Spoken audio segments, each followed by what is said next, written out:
Let's make ice matcha latte.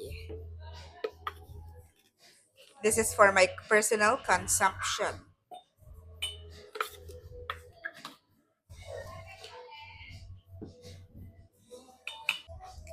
I will use milk frother kasi wala pa akong I have my ice and fresh milk. I will put my matcha. Shit. Oh my gosh. Sakto-sakto talaga yung pagkalagay ko. Wala na awas. Great.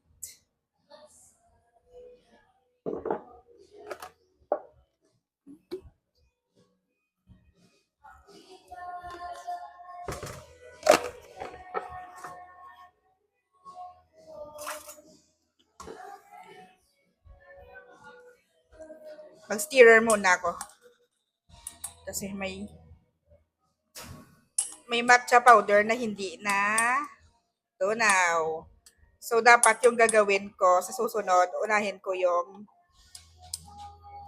pag-steer. Importante naka-steer ng, gamit ang steerer.